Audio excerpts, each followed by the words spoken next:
ఆలోచన ఉండదు.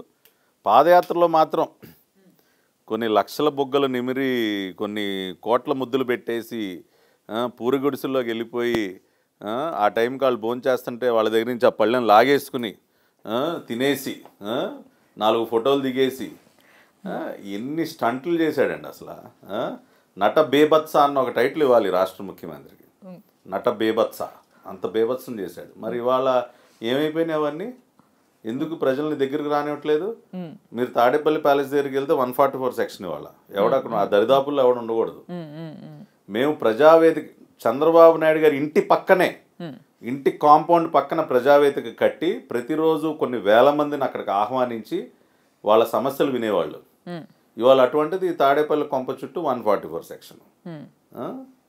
కాబట్టి అందుకనే ఒక పులివెందుల పులి కాదు పిల్లిలాగా మారిపోయి ప్యాలెస్లో దాక్కున్నాడని చెప్పి వాళ్ళందరూ కూడా మాట్లాడుకునేటువంటి పరిస్థితి. మరి ఈసారి మోడ్ ఎట్లుండబోతుంది అంటారు సార్? అంటే ఇక్కడ ఏ విధమైన ఊపుని తీసుకురాబోతుంది టీడీపీ? ఒక సునామీ చూస్తారు. టీడీపీ జనసేన సంకీర్ణ ప్రభుత్వం ఒక భారీ మెజారిటీతో అధికారంలోకి రాబోతుంది. మొన్న యువగళం నవశకం భారీ బహిరంగ సభ మీరు చూశారు. దాదాపు 4-5 లక్షల మంది వచ్చారు. ఏది ఎన్ని ఆటంకాలు సృష్టించినా బస్సులు దొరకనివ్వలేదు, ఆటోలు కూడా ఆఖరికి జనాలు ఎక్కనివ్వకుండా అడ్డుకున్నారు. అయినప్పటికీ 4-5 లక్షల మంది అక్కడికి వచ్చి ఇవాళ జగన్ రెడ్డికి ఒక గట్టి హెచ్చరిక జారీ చేశారు.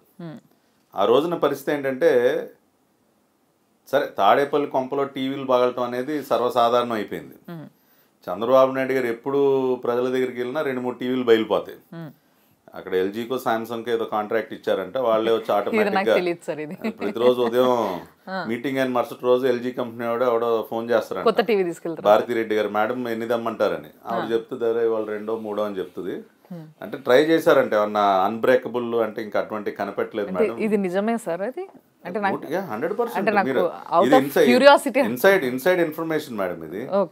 పాపం ఆవిడ అడిగారండి అన్బ్రేకబుల్ టీవీలో ఇంకా అటువంటి ఇంకా కనిపెట్టలేదండి. ఏదైనా ప్రస్తుతం అయితే బ్రేక్ అయ్యే పరిస్థితుల్లో ఏదైనా కొత్తగా సృష్టించాలి, ఏదో బుల్లెట్ ప్రూఫ్ వాహనాలు సృష్టించినట్టు అక్కడ. అంటే ఈ సైకో చేసే పనులు అక్కడ చూసి తట్టుకోలేక కథలుగా బయటకు వస్తున్నాయి. అదేవిధంగా ఎప్పుడు చంద్రబాబు నాయుడు గారు మీటింగులు పెట్టినా, లోకేష్ గారు భారీ బహిరంగ సభలు పెట్టినా ఇమ్మీడియట్గా లండన్ డాక్టర్ ఫుల్ అలర్ట్లో ఉంటాడు. మన ముఖ్యమంత్రి గారికి ఆయన వ్యక్తిగత వైద్యుడు లండన్లో ఉన్నాడని చెప్పి అది కూడా వార్త. సో పాపం భారతీరెడ్డి గారు హాట్ లైన్లో లండన్ డాక్టర్ నెంబర్ ఉంటుంది. సో ఇక్కడ చంద్రబాబు నాయుడు గారి ప్రసంగం ఒక అరగంట మొదలై ఒక అరగంట అవగానే లండన్ డాక్టర్కి ఫోన్ వెళ్ళిపోద్ది. ఎందుకంటే ఇక్కడ ఈయన గారు ఎగిరెగిరి పడుతూ ఉంటాడు ఇక్కడ. సో ఆ రోజున అత్యవసరంగా అంబులెన్సులు సిద్ధంగా పెట్టారంట. లండన్ డాక్టర్ కావాలంటే స్పెషల్ ఫ్లైట్లో తీసుకొద్దామని చెప్పి. సో రేపటి రోజు పాపం పరిస్థితి తెలుసుకుంటే ఒకసారి జాలేస్తూ ఉంటుంది. జగన్మోహన్ రెడ్డి విషయానికి వస్తే అయితే అసలు అందరూ ఆవేశపడలేదు సార్, ఎవరు కాదనడానికి లేదు. ఆవేశాన్ని నేను తప్పుపడట్లా, ఇది పిచ్చండి, దీన్ని పిచ్చి అంటారు. ఇది ఆవేశం వేరు, ఆవేదన వేరు, ఇవన్నీ వేరు. ఇది పిచ్చి.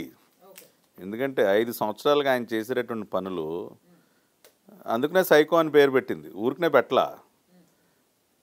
ఉన్నటువంటి రాజధానిని నాశనం చేయటం, 3 ముక్కలు చేయటం, అంత రివర్స్ గేర్ కదా మొత్తం ఉన్నటువంటి. ఏమండి అసలు 5 రూపాయలకి పట్టెడు అన్నం పెట్టేటటువంటి అన్నా క్యాంటీన్లు ఏమన్నా మూసేస్తాడండి? ఇప్పుడు ఎవరైనా పెట్టినండి. వాళ్ళు స్టాలిన్ ఏం చేస్తూ ఉన్నాడు తమిళనాడులో, అమ్మ క్యాంటీన్ యాజ్ ఇట్ ఈజ్గా జయలలిత బొమ్మతోనే కంటిన్యూ చేస్తూ ఉన్నాడు. పరిపాలన అంటే అలా ఉండాలండి. ఇప్పుడు వ్యవస్థలు ఇప్పుడు ఒకళ్ళు వస్తూ ఉంటారు పోతూ ఉంటారు, కానీ మంచిని ఎప్పుడు ఆపకూడదు. ఇప్పుడు రాజశేఖర రెడ్డి గారు ఆ రోజున ఆరోగ్యశ్రీ స్టార్ట్ చేశారు, మేమన్నా ఆపేసామా దాన్ని? లేదంటే ఆ తర్వాత కిరణ్ కుమార్ రెడ్డి గారు ఏమన్నా ఆపేశారా? మంచిని ఎప్పుడైనా కూడా కొనసాగించాలండి, ఎవరు ప్రారంభించినా కూడా. అదేవిధంగా పేదవాడికి పట్టెడు అన్నం పెట్టేటప్పుడు ఇదే ఉద్దేశంతో ఇప్పుడు మీవేవైతే సూపర్ 6 ఉన్నాయి ఇవి కూడా ఆ నవరత్నాలనే ఈ ఫామ్ లోకి మార్చడం జరిగింది అంటారు? ఎక్కడ లేవే. ఇప్పుడు నవరత్నాలన్నీ నవ మోసాల కింద మారిపోయినాయి. నిన్ననే మా రాష్ట్ర పార్టీ అధ్యక్షులు అచ్చెన్నాయుడు గారు ఒక బుక్ రిలీజ్ చేశారు. 85% of the promises made by Jagan Reddy are not fulfilled. ఒక్క ఎగ్జాంపుల్ చెప్తా, క్లాసిక్ ఎగ్జాంపుల్. జగన్మోహన్ రెడ్డి పదే అన్న మాట ఏంటంటే, నేను మద్యపాన నిషేధం చేసే మళ్ళీ మీ దగ్గరికి ఓటు అడగడానికి వస్తాను అవును అని అన్నాడు. ఇవాళ ఏం జరుగుతోందండి? ఇవాళ మళ్ళీ నోటిఫికేషన్ 2025 వరకు బార్ల కొనసాగింపుకి నోటిఫికేషన్ అంట. ఏ ముఖం పెట్టుకుని వస్తాడని జగన్ రెడ్డి? మద్యాన్ని ఏరులై పారిస్తా ఉన్నాడు కదా, అది కూడా కల్తీ మద్యం. ఆ బ్రాండ్ల గురించి అయితే మీరు ఇప్పటికీ ఎన్ని కథలిని ఉంటారు. మళ్ళీ ఆ బూమ్ బూమ్ బీర్లు వాటి గురించి మనం మళ్ళీ మాట్లాడుకోవాల్సిన అవసరం లేదు. ఎక్కడ ప్రపంచంలో ఎక్కడా దొరకనటువంటి బ్రాండ్లు ఇక్కడ దొరుకుతాయి.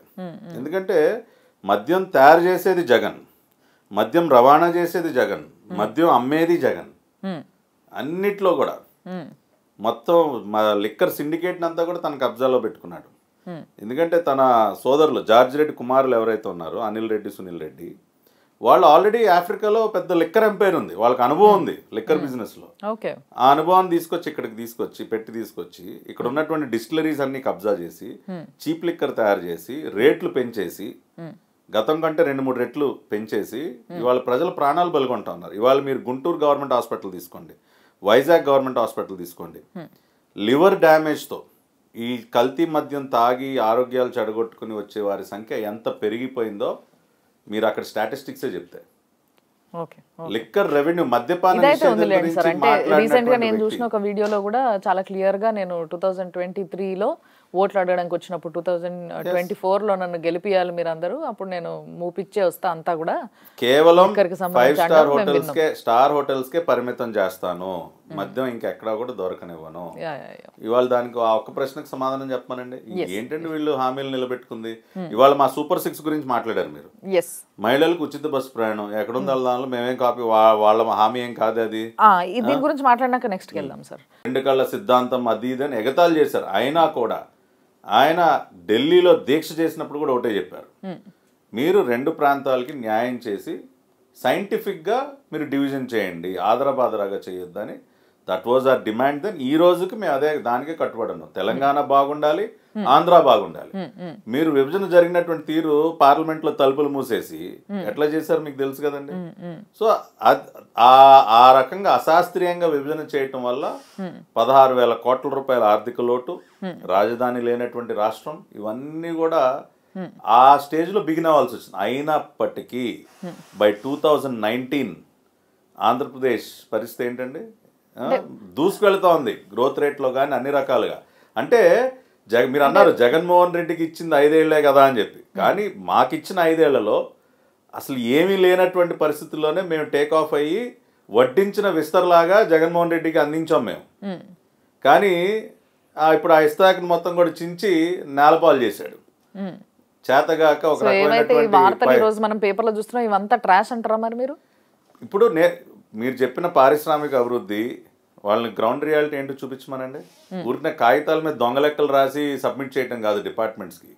నేను స్ట్రైట్గా ఛాలెంజ్ చేస్తా ఉన్నా, ఇవాళ ఎవరైనా ప్రెస్ మీట్ పెట్టి ఇదిగో మేము ఇదిగో ఇన్ని పరిశ్రమలు తెచ్చాం కళ్ళెదురుగా నిన్ను కనపడతా ఉన్నాయి. ఇవాళ మీకు విషయం తెలుసా,